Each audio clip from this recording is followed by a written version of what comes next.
Good morning friends, welcome to the mission success happy. Friends, Bihar police से संबंधित बहुत ही अति महत्वपूर्ण प्रश्न आप लोग के लिए लाया गया है और यह आपको एग्ज़ाम में बहुत ही इससे मदद मिलेगा।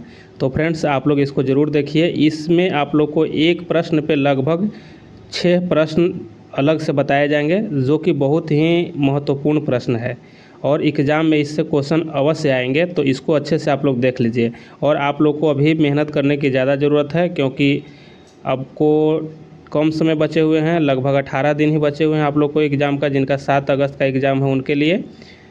तो आप लोग प्रतिदिन 2 सेट कम से कम ज़रूर लगाइए और व्याख्या भी उसका जो भी रहता है वो व्याख्या ज़रूर देखिए। और मुख्य टॉपिक जैसे लूसेंट में होता है, कांग्रेस देख लीजिए, दिवस से प्रश्न जो आते हैं वो देख लीजिए, अनुच्छेद से संबंधित प्रश्न जो मुख्य अनुच्छेद से प्रश्न पूछते हैं, पंचवर्षीय योजना हो गया, महाजनपद से प्रश्न आते हैं वहाँ से देख लीजिएगा, ऋग्वैदिक काल से, ये सब मुख्य जो टॉपिक है उसको अवश्य ज़रूर देख लीजिएगा कि इसलिए कि वहाँ से क्वेश्चन आते हैं। तो आपको एग्ज़ाम में आएंगे तो आप लोग अच्छे से बना दीजिएगा। स्टार्ट करते हैं। अगर चैनल पे पहली बार हैं तो सब्सक्राइब कर लीजिएगा और वीडियो को एक बार शेयर जरूर कीजिएगा। अच्छा लगे लाइक ज़रूर कीजिएगा क्योंकि बहुत ही मेहनत से क्वेश्चन आप लोगों के लिए तैयार किया जा रहा है। तो पहला क्वेश्चन यहाँ देखते हैं कि निम्नलिखित में से किसे नदियों का देश कहा जाता है। नदियों का देश किसे कहा जाता है, तो इसमें आप लोग भी आंसर देने का प्रयास कीजिएगा। पहला आंसर हो जाएगा आपको ऑप्शन 1 हो जाएगा बांग्लादेश। बांग्लादेश को नदियों का देश कहा जाता है। ठीक है। तुर्की यहाँ पे है ऑप्शन 2 में, तुर्की। तुर्की को क्या कहता है, तो यूरोप का रोगी कहा जाता है। ठीक है, यूरोप का रोगी के नाम से तुर्की को जाना जाता है। नार्वे है, नार्वे मध्यरात्रि के सूर्य का देश के नाम से जाना जाता है। नार्वे को मध्यरात्रि के सूर्य का देश के नाम से यह जाना जाता है, नार्वे। ठीक है। फिनलैंड, फिनलैंड जो हो गया आपको 1000 झीलों की भूमि के नाम से प्रसिद्ध है फिनलैंड। ठीक है, 1000 झीलों की भूमि के नाम से प्रसिद्ध, या इसको कहा जाता है 1000 झीलों की भूमि, किसको कहा जाता है, तो फिनलैंड को कहा जाता है। ठीक है। दक्षिण का ब्रिटेन किसे कहा जाता है, दक्षिण का ब्रिटेन कहा जाता है न्यूजीलैंड को। ठीक है, न्यूजीलैंड को, न्यूजीलैंड को कहा जाता है दक्षिण का ब्रिटेन के नाम से जाना जाता है। और आप लोग यहाँ पे समझ लीजिए, भूमध्य सागर की कुंजी किसे कहता है, भूमध्य सागर की कुंजी जिब्राल्टर को कहा जाता है। ठीक है, जिब्राल्टर, जिब्राल्टर। ठीक है, जिब्राल्टर को कहा जाता है भूमध्य सागर की कुंजी कहा जाता है। अब विश्व की रोटी की टोकरी किसे कहा जाता है, विश्व की रोटी की टोकरी, तो यह कहता है प्रेयरी को। ठीक है, प्रेयरीज, प्रेयरीज यह घास का मैदान है जो कि उत्तरी अमेरिका में है। ठीक है, इसी को कहा जाता है विश्व की रोटी की टोकरी, ठीक है, के नाम से जानता है प्रेयरीज। नहरों का देश किसे कहा गया है, ठीक है, नहरों का देश पाकिस्तान को कहा गया है। ठीक है, पाक को, नहरों का देश किसे, पाकिस्तान को कहा गया है।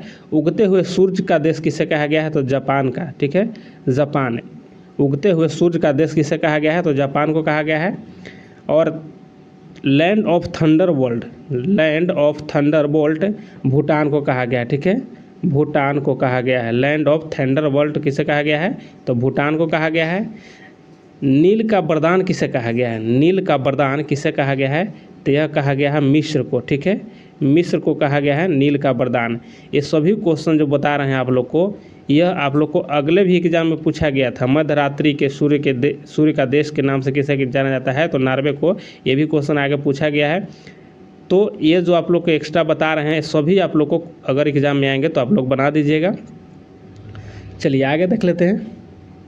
नेक्स्ट क्वेश्चन है कि विश्व का कौन सा शहर, विश्व का कौन सा नगर शहरों का शहर कहलाता है। ठीक है, कौन सा नगर है जो शहरों का शहर कहलाता है, तो इसका सही आंसर हो जाएगा आपको ऑप्शन 1 हो जाएगा वेनिस। ठीक है, वेनिस, वेनिस इटली में है। ठीक है, इटली, इटली में है, इसी को कहा जाता है, वेनिस को शहरों का शहर के नाम से यह विख्यात है। ठीक है, माल्टा, यह माल्टा जो है भूमध्य सागर में अवस्थित है। माल्टा कहाँ है, यह भूमध्य सागर में अवस्थित है। अलास्का जो है यह यूएसए का हिस्सा है। अलास्का अगर पूछेगा कि किसका हिस्सा है, तो अलास्का हिस्सा यह यूएसए का है। ठीक है, यूएसए का हिस्सा है। बेल्जियम, बेल्जियम है ना, यूरोप का अखाड़ा के नाम से जाना जाता है। ठीक है, बेल्जियम को यूरोप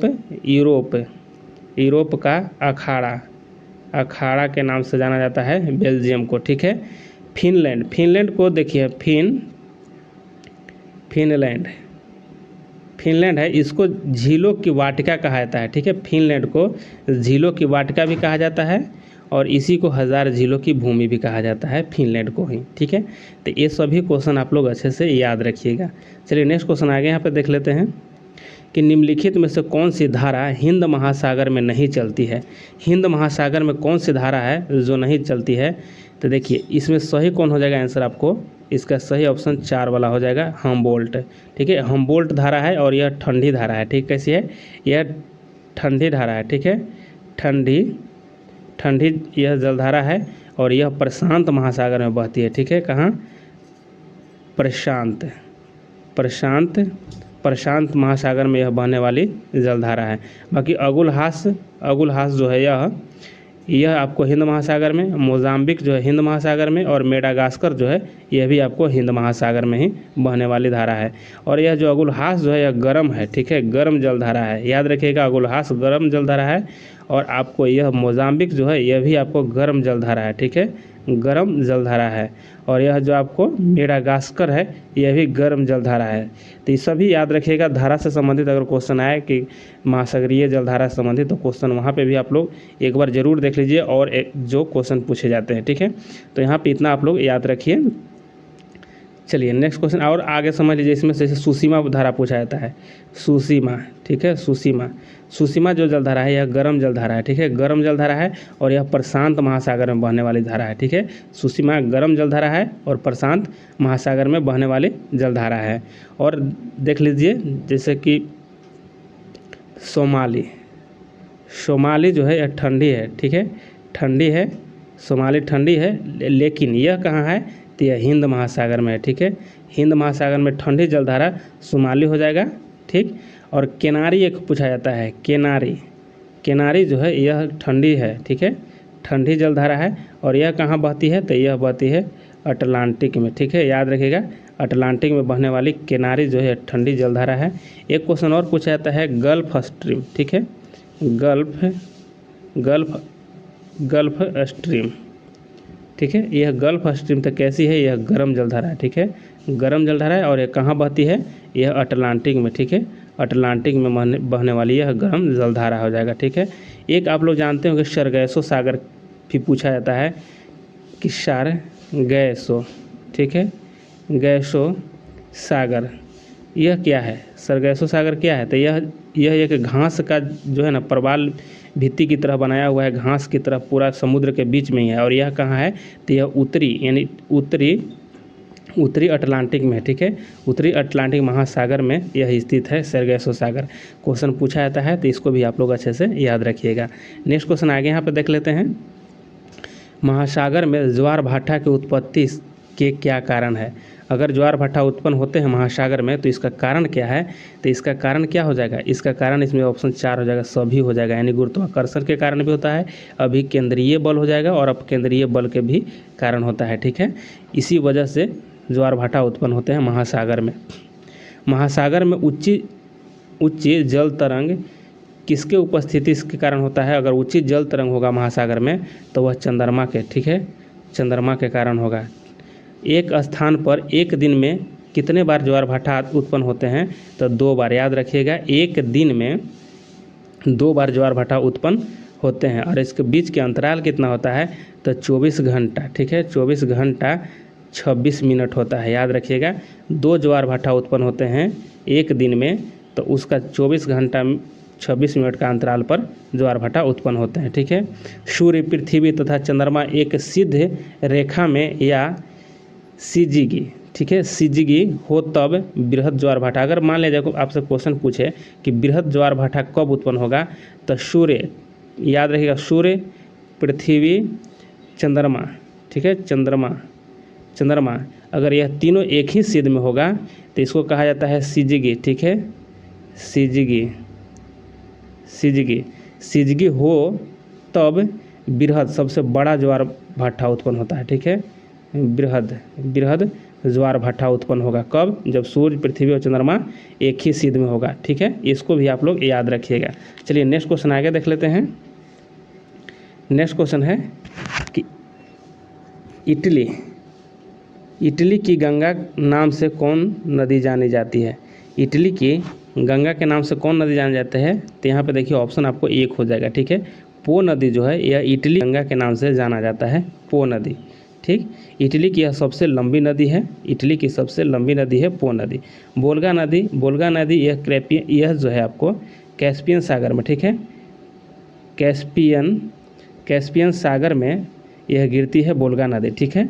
और यूरोप की लंबी नदी है, याद रखिएगा, यूरोप की लंबी नदी है और यह कैस्पियन सागर में जाकर गिरती है। पूछा जाता है कि वोल्गा नदी कहाँ जाकर गिरती है, तो कैस्पियन सागर में जाकर के गिरती है। नील नदी जो है यह आपको विश्व की सबसे लंबी नदी है, ठीक है।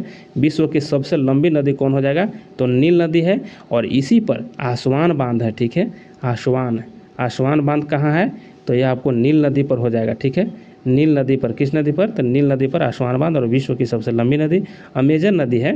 तो इसको समझ लीजिए कि अमेजन नदी अपवाह के क्षेत्र की दृष्टि से विश्व की सबसे बड़ी नदी है, ठीक है, सबसे बड़ी नदी है आपको यह अमेजन है। और चौड़ाई की दृष्टि से भी यह बड़ी है, ठीक है।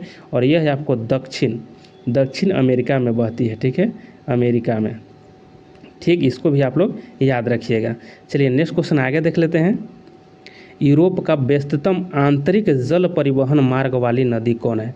यूरोप का व्यस्ततम आंतरिक जल परिवहन मार्ग वाली नदी कौन है, तो इसका सही आंसर आपको क्या हो जाएगा, इसका सही ऑप्शन आपको एक हो जाएगा, ठीक है। ऑप्शन एक आपको सही हो जाएगा, राइन नदी, ठीक है, राइन नदी। राइन नदी को कोयला नदी भी कहा जाता है, ठीक है, याद रखिएगा, कोयला नदी के नाम से कौन जाना जाता है, तो राइन नदी जाना जाता है, राइन नदी, ठीक है। फिर इसको और समझ लीजिए। और यहाँ पर जैसे मर्रे डार्लिंग देख लीजिए, मर्रे डार्लिंग, तो यह कहाँ है, तो यह मर्रे डार्लिंग जो ऑस्ट्रेलिया में है, ठीक है, ऑस्ट्रेलिया में बहने वाली नदी है जो मर्रे डार्लिंग हो जाएगा, ठीक है। और यह जो है कोसियुस्को, ठीक है, यहाँ पे हम लिख देते हैं कोसियुस्को, ठीक है, कोसियुस्को पर्वत से निकल करके यह बहती है नदी, ठीक है, मर्रे डार्लिंग नदी।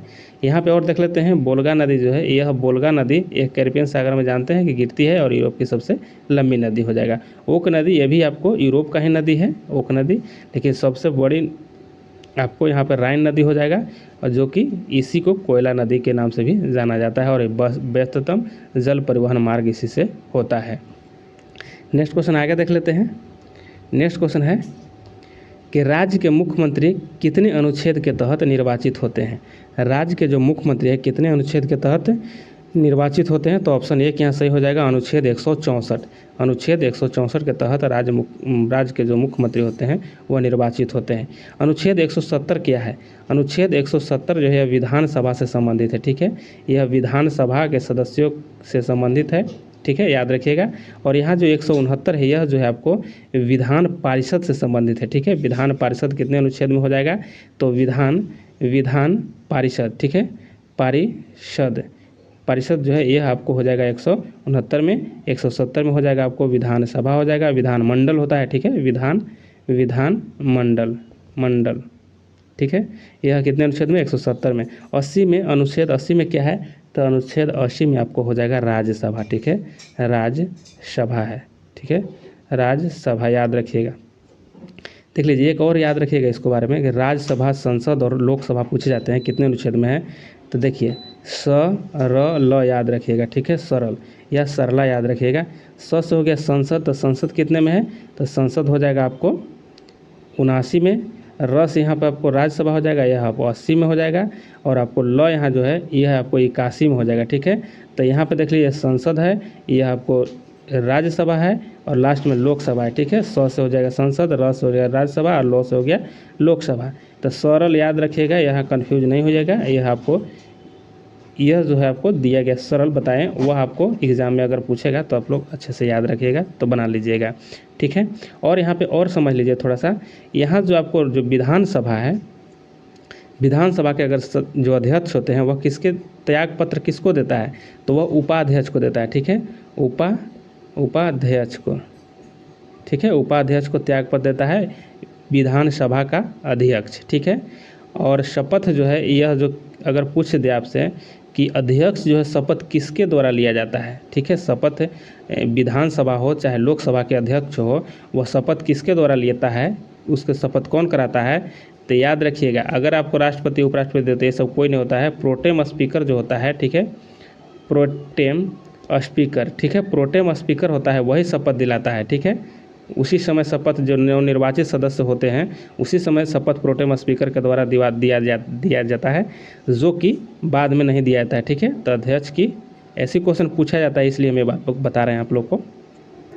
तो चलिए आगे देख लेते हैं।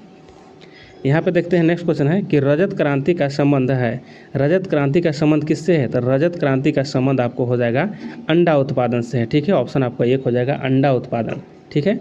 और यहाँ पे मत्स्य पालन जो है यह जो है आपको नीली क्रांति से हो जाएगा, ठीक है। नीली, ठीक है, नीली क्रांति मत्स्य पालन।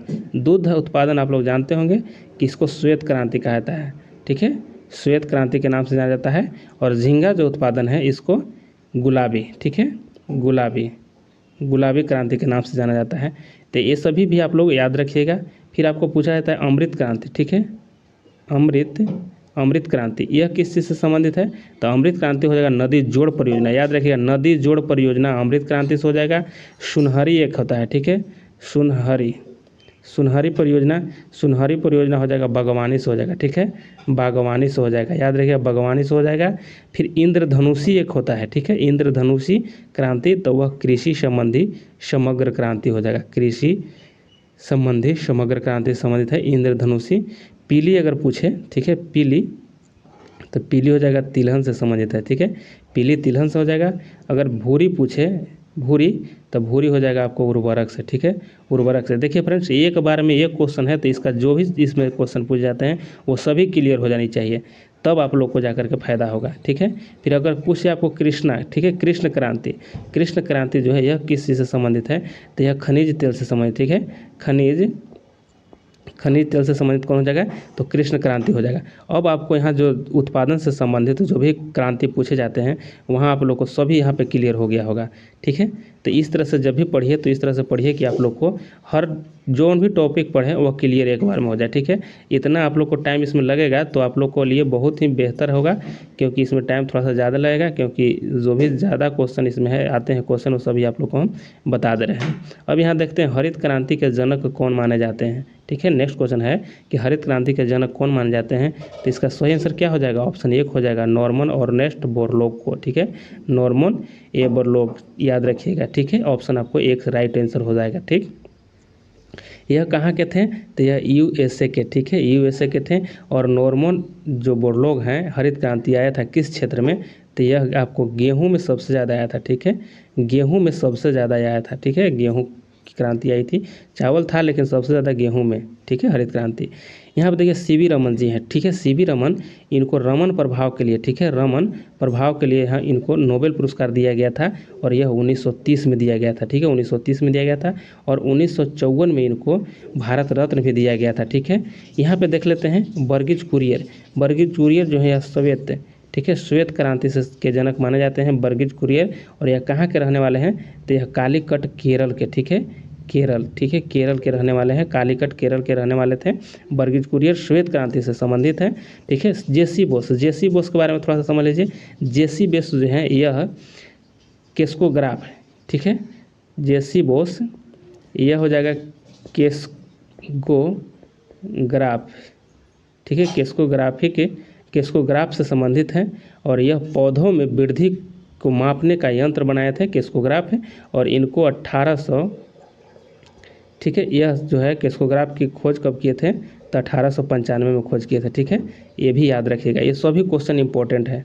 चलिए नेक्स्ट क्वेश्चन आगे देख लेते हैं। और सभी आपको सही क्वेश्चन बताया जा रहा है, एक भी इसमें गलत नहीं है, ठीक है। आगे देख लेते हैं हिमाचल प्रदेश में झूम कृषि को क्या कहते हैं? हिमाचल प्रदेश में झूम की कृषि को क्या कहता है? तो इसको देखिए फ्रेंड्स, कहा जाता है क्या, आप लोग ही बताने का प्रयास कीजिएगा। तो इसको कहा जाता है खिल कहा जाता है, ठीक है, झूम की खेती जो होती है इसको कहा जाता है खिल हिमाचल प्रदेश में, ठीक है। और दीपा जो है यह आपको यह अंडमान निकोबार में, ठीक है, अंडमान निकोबार में इसको कहा जाता है दीपा। और छत्तीसगढ़ में भी कहा जाता है दीपा, ठीक है। और झूम जो है यह कहाँ कहा जाता है? तो यह असम, ठीक है, असम, मेघालय, मिजोरम, फिर आपको नागालैंड, ठीक है, नागालैंड। यह जो असम, मेघालय, मिजोरम और नागालैंड जो है यहाँ पे इसको कहा जाता है झूम के नाम से ही प्रसिद्ध है यह झूम कृषि, ठीक है। यह कुमारी जो है यह कहाँ कहा जाता है? तो यह पश्चिमी घाट जो है घाट यहाँ पे कहा जाता है कुमारी। ठीक है, झूम की कृषि को कुमारी कहाँ कहा जाता है, तो पश्चिमी घाट में। झूम की कृषि होती क्या है, ठीक है, यह क्या होता है, तो यह फ्रेंड्स ऐसी कृषि है जो कि स्थानांतरित कृषि कहा जाता है। ठीक है, स्थानांतरीय कृषि कहा जाता है। यह क्या होता है कि एक फसल को काट करके वहीं जला दिया जाता है, फिर दूसरे जगह स्थानांतरित करके दूसरी खेती किया जाता है। ठीक है, फिर कुछ समय के लिए फिर वह जल करके नष्ट हो जाते हैं, उर्वरक तैयार हो जाता है, फिर वहाँ खेती किया जाता है। ठीक है, यह स्थानांतरित कृषि के नाम से जाना जाता है, झूम कृषि। ठीक, नेक्स्ट क्वेश्चन आगे देख लेते हैं। निम्नलिखित में कौन ऊर्जा के गैर पारंपरिक स्रोत नहीं है। गैर पारंपरिक का मतलब क्या हो गया फ्रेंड्स, गैर पारंपरिक का मतलब क्या हो गया, इसका मतलब हो जाएगा नवीकरणीय। ठीक है, नवीकरणीय होता है, गैर पारंपरिक नवीकरणीय, नवीकरणीय हो गया। ठीक है, यह नवीकरणीय। यहाँ पूछा जा रहा है गैर पारंपरिक के स्रोत नहीं है, यानी नवीकरणीय स्रोत कौन नहीं है, तो कोयला जो है नवीकरणीय नहीं है, यानी कि नया नहीं है। देखिए पनबिजली हो जाएगा, सौर ऊर्जा और भूतापीय ऊर्जा, यह सभी आपको नवीकरणीय हो जाएगा, या इसको गैर पारंपरिक कहा जाता है। ठीक है, और पारंपरिक किसे कहा जाता है, ठीक है, पारंपरिक। ठीक है, पारंपरिक ऊर्जा स्रोत, तो यह हो जाएगा आपको क्या, कोयला है। ठीक है, कोयला हो जाएगा, कोयला हो गया। उसके बाद आपको क्या हो जाएगा, पेट्रोलियम हो जाएगा, पेट्रोलियम हो जाएगा। फिर उसके बाद क्या हो जाएगा, उसके बाद हो जाएगा आपको प्राकृतिक गैस हो जाएगा, प्राकृतिक गैस हो जाएगा। उसके बाद ईंधन की लकड़ी हो जाएगा। ठीक है, लकड़ी, लकड़ी हो जाएगा, ईंधन की लकड़ी, ये सब पारंपरिक हो जाएगा। पारंपरिक मतलब क्या करना है, ये परंपरा से चली आ रहा है। ऐसे याद करने के तरीका हो जाएगा कि परंपरा से आ रहा है कौन, तो यह आपको कोयला है, या पेट्रोलियम है, और प्राकृतिक गैस है, लकड़ी है, सब पारंपरिक हो गया। पारंपरिक का मतलब क्या हो जाएगा, अनवीकरणीय हो जाएगा। ठीक है, अनवीकरणीय इसको कहा जाता है, याद रखिएगा। अनवीकरणीय कौन कौन हो गया, कोयला हो गया, पेट्रोलियम, प्राकृतिक और लकड़ी, ये सभी जो हो जाएगा अनवीकरण। नवीकरणीय में कौन कौन आता है, तो नवीकरणीय में आपको आ जाएगा सौर ऊर्जा आ जाएगा, पनबिजली आ जाएगा, भूतापीय ऊर्जा आ जाएगा, फिर इसके बाद आपको जैव ऊर्जा आ जाएगा, जैव ऊर्जा आ जाएगा, फिर जलीय ये आता है, ज्वारीय आता है, ज्वारीय ऊर्जा आ जाएगा। ये सभी आपको हो जाएगा गैर पारंपरिक यानी नवीकरणीय। इसको याद रखिए, क्वेश्चन पूछा जाता है नवीकरणीय अनवीकरणीय, अगर क्वेश्चन पूछेगा तो फंसना नहीं है। याद रखिए अनवीकरणीय में कोयला ये सब आ जाएगा।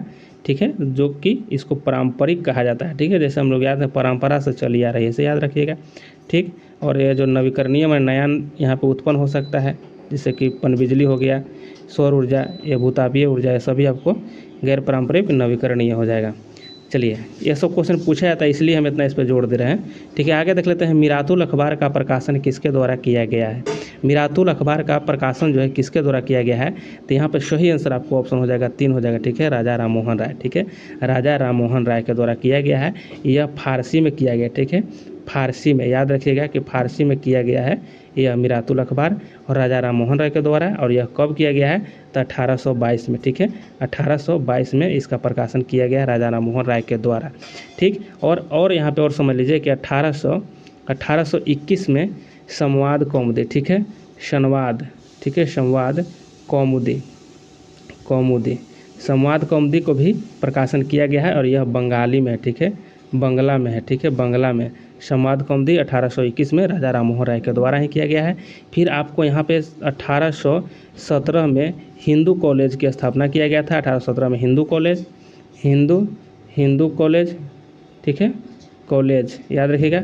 फिर आप देख लीजिए कि यहाँ पे 1825 में, ठीक है, 1825 में क्या था, तो वेदांत कॉलेज, याद रखिएगा, वेदांत कॉलेज, वेदांत कॉलेज की स्थापना कब हुआ था, 1825 में, इन्हीं के द्वारा किया गया है। एक महत्वपूर्ण क्वेश्चन पूछे जाते हैं 1828 वाला। ठीक है, 1828 में इनको ब्रह्म समाज की स्थापना किए थे। ठीक है, ब्रह्म समाज की स्थापना, ब्रह्म समाज की स्थापना कब किए थे, तो 1828 में।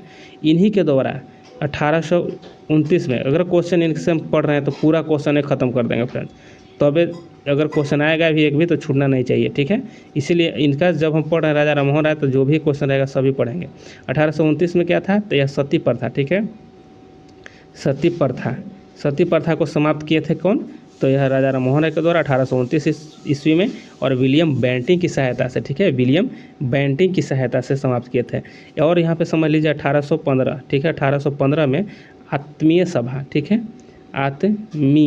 आत्मीय सभा, ठीक है, आत्मीय सभा की भी स्थापना इन्हीं के द्वारा किया गया था 1815 में। जो भी क्वेश्चन इससे आए, क्वेश्चन एकदम एक बार में पूरा क्लियर कर लीजिए कि एक भी क्वेश्चन छूटना नहीं चाहिए, ठीक है। अब यहाँ देखते हैं बाल गंगाधर तिलक, इनके द्वारा गीता रहस्य लिखा गया है, ठीक है। गीता रहस्य रहस्य, ठीक है। गीता रहस्य किसके द्वारा, तो यह लिखा गया है बाल गंगाधर तिलक के द्वारा। इन्हीं के द्वारा लिखा गया था केसरी, इन्हीं के द्वारा लिखा गया था मराठी, ठीक है, मराठी। यह जो पुस्तक निकाला गया था यह बाल गंगाधर तिलक के द्वारा। क्वेश्चन पूछे जाते हैं तो आप लोग याद रखिएगा, ठीक है। फिर आप है दादा भाई नौरोजी के द्वारा पुस्तक जो निकाला गया था poverty and British rule in India, ठीक है। Poverty and in British rule in India, ठीक है। किनके द्वारा, तो दादा भाई नौरोजी के द्वारा। ड्रेनेज ऑफ वेल्थ इन्हीं के द्वारा यह पुस्तक भी था, ड्रेनेज ऑफ वेल्थ इन्हीं के द्वारा निकाला गया था, ठीक है।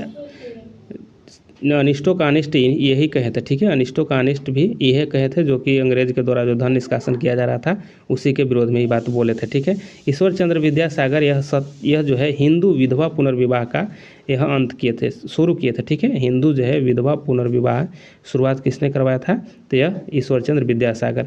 ये सभी इंपॉर्टेंट क्वेश्चन आप लोग को हम बता रहे हैं, तो आप लोग इसको अच्छे से एक बार जरूर देखिएगा और याद भी रखिएगा। चलिए आगे देख लेते हैं। प्रश्न है कि विचार और अभिव्यक्ति की स्वतंत्रता कितने अनुच्छेद में वर्णन किया गया है, ठीक है। विचार और अभिव्यक्ति की स्वतंत्रता कितने अनुच्छेद में हो जाएगा, तो ऑप्शन आपको यहाँ 2 हो जाएगा। अनुच्छेद 19(1) के ये हो जाएगा, ठीक है। अनुच्छेद 19(1) के ये में हो जाएगा, ठीक। यह आपको याद रखना है। और प्रेस की स्वतंत्रता भी अनुच्छेद 19 में है, ठीक है। इसको भी याद रखिए। अनुच्छेद 21 में क्या है, अनुच्छेद 21 में है प्राण, ठीक है। प्राण एवं दैहिक स्वतंत्रता का अधिकार है, ठीक है। प्राण एवं दैहिक स्वतंत्रता का अधिकार अनुच्छेद 21 में है। उसके बाद आपको 21 के ये जो है यह आपको शिक्षा से संबंधित है, ठीक है। यह शिक्षा से संबंधित है और यह आपको 86वां संविधान संशोधन में यह जोड़ा गया था, ठीक है। शिक्षा का अधिकार जोड़ा गया था। अनुच्छेद 17 में क्या है, तो यहाँ पे आपको अस्पृश्यता हो जाएगा, ठीक है। अस्पृश्यता, ठीक है। अस्पृश्यता यानी कि छुआछूत कितने अनुच्छेद में वर्णन किया गया है, तो यह 17 अनुच्छेद में वर्णन किया गया है। फिर आपको अगर पूछे कि 5 से लेकर के अनुच्छेद 11 तक में क्या है, तो नागरिकता है, ठीक है। नागरिकता हो जाएगा। फिर उसके बाद अगर पूछे 14 में क्या है, अनुच्छेद 14 में क्या है, तो यहाँ पर आपको हो जाएगा विधि के समक्ष समानता हो जाएगा, ठीक है। समानता याद रखिए, हम शॉर्ट में लिख रहे हैं फ्रेंड्स, आप लोग सुनिए इसको अच्छे से। 14 में क्या है, तो विधि के समक्ष समानता हो जाएगा। 5 से लेकर 11 तक अनुच्छेद में हो जाएगा नागरिकता हो जाएगा।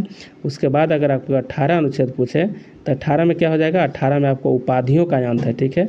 उपाधियों का अंत हो जाएगा, ठीक है। कितना में, तो 18 में हो जाएगा।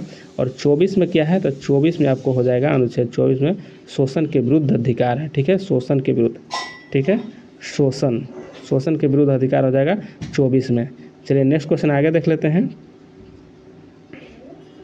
नेक्स्ट क्वेश्चन है, यहाँ पे है कि संवैधानिक उपचारों का अधिकार कितने अनुच्छेद में निहित है।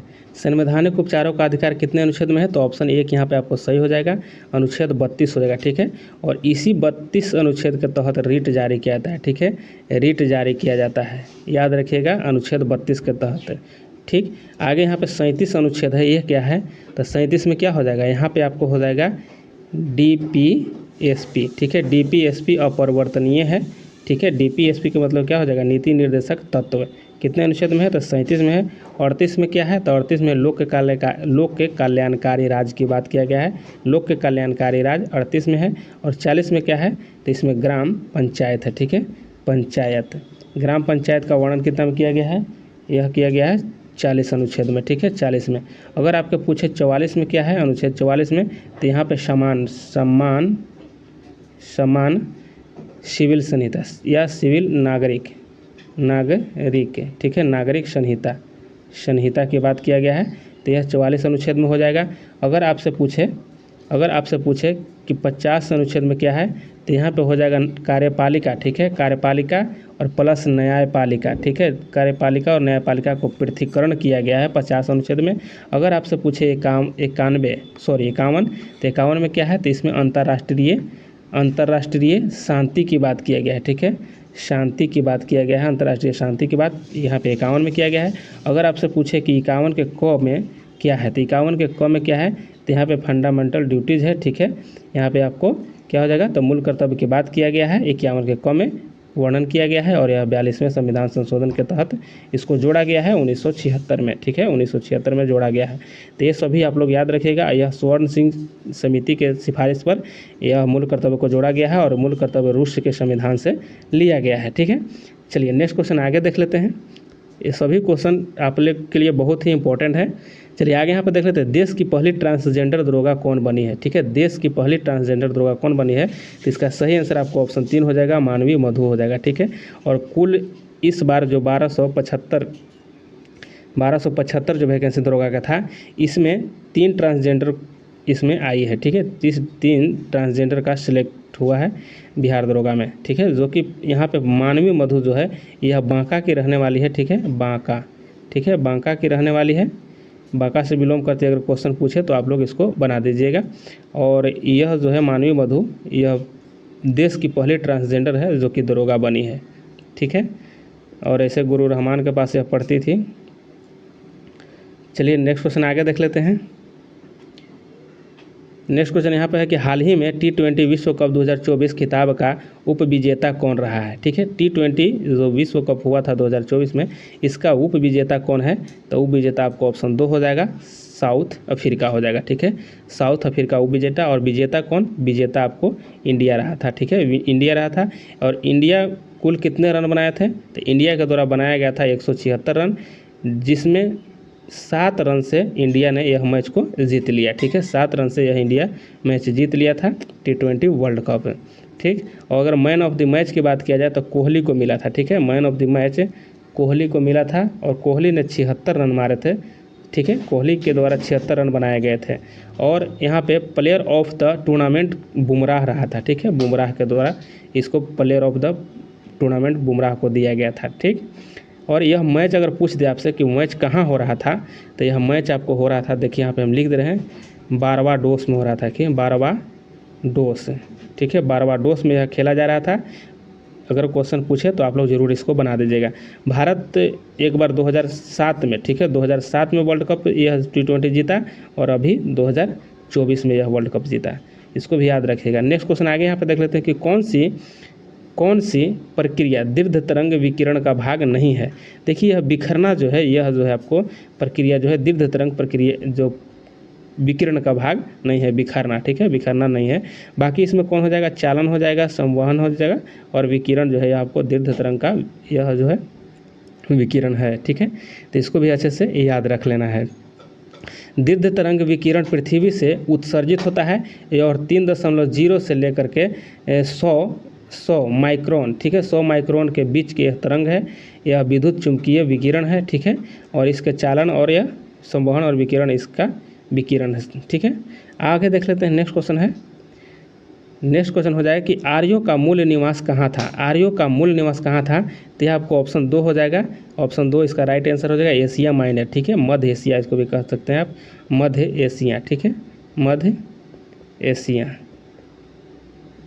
मध्य एशिया। ठीक है, मध्य एशिया से था, एशिया माइनर इसका राइट आंसर हो जाएगा। और यह बात किसके द्वारा कहा गया था, तो यह बात कहा गया था प्रोफेसर मैक्स मूलर। ठीक है, मैक्स मूलर के द्वारा यह बात कही गई है। ठीक है, चलिए नेक्स्ट क्वेश्चन आगे देख लेते हैं। नेक्स्ट क्वेश्चन है कि दादा भाई नौरोजी कांग्रेस के किस अधिवेशन में भाग लिए थे। ठीक है, तो यहाँ पे देखिए आपको आंसर क्या हो जाएगा, आपको आंसर यहाँ पे सभी हो जाएगा। ठीक है, सभी में भाग लिए थे, 1886 में, 1893 में और 1906 में भी भाग लिए थे। ठीक है, और अनिष्टों का अनिष्ट यानी धन निष्कासन के बारे में अंग्रेज़ों को बोला गया था कि अनिष्टों का अनिष्ट, यह बात किसके द्वारा कहा गया था, तो दादा भाई नौरोजी के द्वारा कहा गया था। और ओल्ड मैन ऑफ इंडिया के नाम से भी यह दादा भाई नौरोजी ही जाने जाते हैं। नेक्स्ट क्वेश्चन आगे यहाँ पे है, यहाँ पे देख लेते हैं। नेक्स्ट क्वेश्चन है कि भारतीय राष्ट्रीय कांग्रेस के प्रथम अधिवेशन में भाग लेने वाले सदस्यों की संख्या थी। देखिए यहाँ पे कितने सदस्य पहले बार जब अधिवेशन के प्रथम अधिवेशन में भाग कितने लिए थे, तो ऑप्शन आपको 2 सही हो जाएगा, 72 यहाँ पे सदस्य द्वारा भाग लिया गया था। ठीक है, 72 सदस्य भाग लिए थे कांग्रेस के प्रथम अधिवेशन में। कांग्रेस की स्थापना कब हुआ था, तो 1885 में हुआ था। ठीक है, और यह 1885 A.O. ह्यूम के द्वारा, A.O. ह्यूम, ठीक है, ह्यूम के द्वारा यह जो है कि इनकी स्थापना किया गया था कांग्रेस का। और इस समय 1885 के समय अगर पूछा जाए आपसे कि गवर्नर कौन था, तो गवर्नर उस समय डफरिन था। ठीक है, डफरिन, ठीक है, लॉर्ड डफरिन था। ऐसे भी हम लोग याद रखते हैं कि डफली बजा करके कांग्रेस की स्थापना किया गया था, डफली बजा करके यानी डफरिन, ठीक है, लॉर्ड डफरिन। ठीक है, याद रखिएगा। प्रथम अधिवेशन के अध्यक्ष WC बनर्जी थे, अध्यक्षता किए थे। ठीक है, बम्बई में हुआ था इसकी अध्यक्षता, अधिवेशन हुआ था। ठीक है, अध्यक्षता WC बनर्जी के द्वारा किया गया था। फ्रेंड्स, ये सभी इंपॉर्टेंट क्वेश्चन था। तो आप लोग को अगर अच्छा लगे तो एक बार ज़रूर लाइक कीजिएगा, कमेंट में ज़रूर कीजिएगा कि यह सही है, बहुत बढ़िया है। ठीक है, और एक बार वीडियो को शेयर ज़रूर कीजिएगा। अगर चैनल पर पहली बार है तो सब्सक्राइब भी ज़रूर कर लीजिएगा। धन्यवाद।